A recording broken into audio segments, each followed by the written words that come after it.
Assalamualaikum warahmatullahi wabarakatuh. Anak-anakku sekalian, bertemu lagi dengan pendidikan agama Islam yang diampu oleh Bapak Muhammad Yusuf. Anak-anak, semoga hari ini anak-anak semuanya dalam keadaan sehat walafiat dan senantiasa mendapatkan lindungan dari Allah Subhanahu wa taala.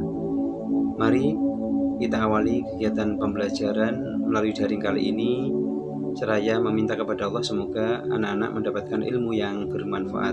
Amin amin ya rabbal alamin.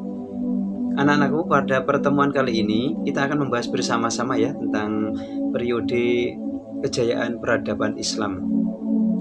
Jadi sejarah dan peradaban Islam merupakan bagian penting yang tidak mungkin dipisahkan dari kehidupan kaum muslimin dan muslimat dari masa ke masa tentunya.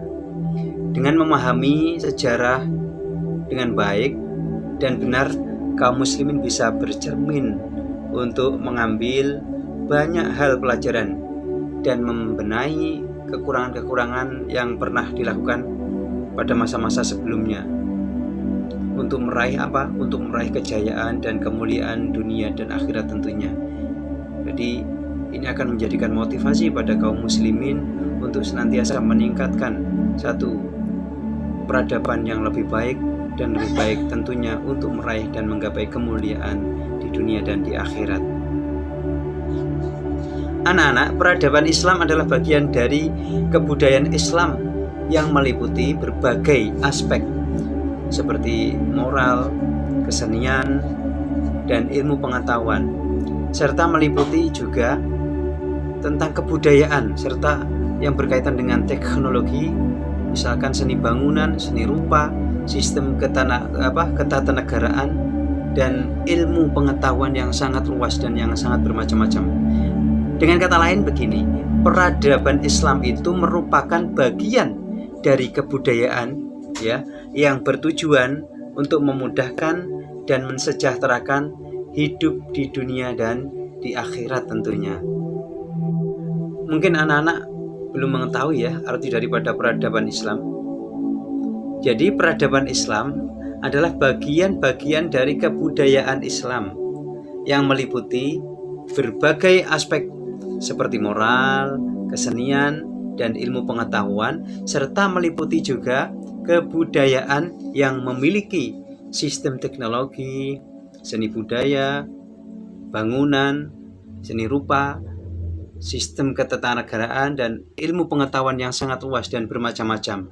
Ini dengan kata lain, peradaban Islam itu merupakan bagian daripada kebudayaan yang bertujuan untuk memudahkan serta mensejahterakan hidup manusia agar sejahtera di dunia dan di akhirat tentunya.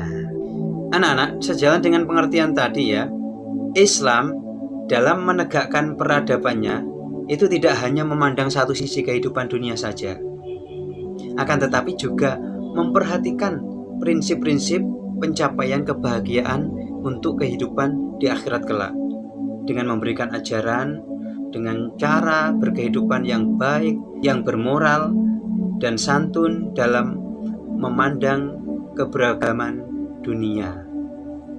Anak-anak, dalam memahami peradaban Islam amat penting untuk mengingat tidak hanya keragaman seni dan ilmu pengetahuan, akan tetapi juga keragaman interpretasi tentang teologis dan filosofis pada doktrin-doktrin agama Islam, bahkan pada bidang hukum Islam. Nah anak-anak, kembali kepada masalah sejarah ya. Jadi sebaik-baik sejarah yang dapat diambil pelajaran dan hikmah adalah kisah-kisah yang terdapat di dalam ayat-ayat Al-Quran dan hadis-hadis yang sahih dari Rasulullah SAW. Karena kisah-kisah tersebut sudah pasti benarnya, karena berdasar ada keterangan dalil-dalilnya. Pasti benar, bersumber dari wahyu Allah yang maha benar tentunya.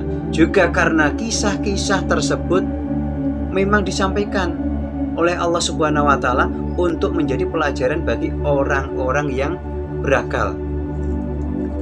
Allah Subhanahu wa taala berfirman yang artinya, sungguh pada kisah-kisah mereka itu terdapat pelajaran bagi orang-orang yang memiliki akal. Al-Quran itu bukanlah cerita yang dibuat-buat, tetapi membenarkan kitab-kitab yang sebelumnya, menjelaskan segala sesuatu dan sebagai petunjuk dan rahmat bagi orang-orang yang beriman. Al-Quran Surat Yusuf ayat 111. Nah, kapan itu terjadinya dan bagaimana situasi yang terjadi saat itu?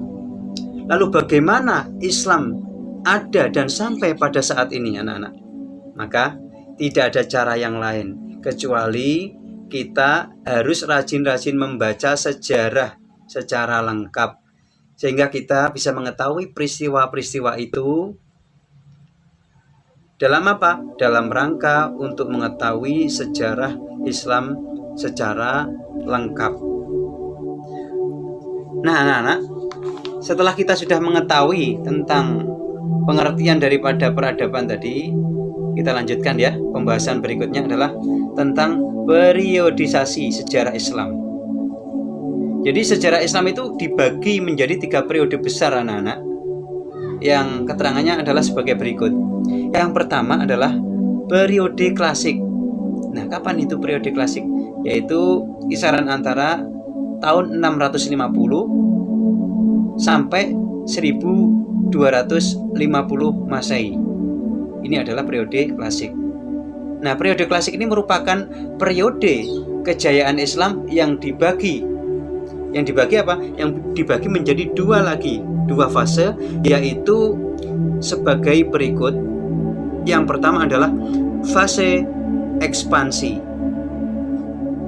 Kemudian yang kedua adalah fase disintegrasi. Kapan fase ekspansinya itu? Yaitu mulai tahun 650 itu awal tadi ya, sampai tahun 1000 Masehi. Sedangkan fase disintegrasinya adalah tahun 1000 sampai 1250 Masehi. Ini tadi adalah periode yang pertama, yaitu periode klasik. Anak-anak, yang kedua adalah periode pertengahan. Nah, kapan tahun daripada periode pertengahan ini? Peradaban Islam di tahun periode pertengahan, yakni pada tahun 1250 Masehi sampai 1800 Masehi. Nah, periode pertengahan ini merupakan periode kemunduran Islam, anak-anak. Ini dibagi menjadi 2 fase lagi. Yang pertama adalah fase kemunduran, yakni pada tahun 1250 sampai 1500 Masehi. Kemudian fase berikutnya adalah fase munculnya 3 kerajaan besar, yaitu mulai 1500 sampai 1800 Masehi, yang dimulai dengan adanya zaman kemajuan 1500 sampai 1700 Masehi, dan zaman kemunduran yakni pada tahun 1700 sampai 1800 Masehi. Nah, anak-anak, kemudian yang ketiga adalah periode yang modern. Periode modern ini pada tahun 1800 Masehi dan seterusnya. Pada periode modern merupakan periode kebangkitan umat Islam, anak-anak, yang ditandai dengan munculnya para pembaharu Islam, para tokoh-tokoh Islam yang bisa memberikan kontribusi pada peradaban saat itu.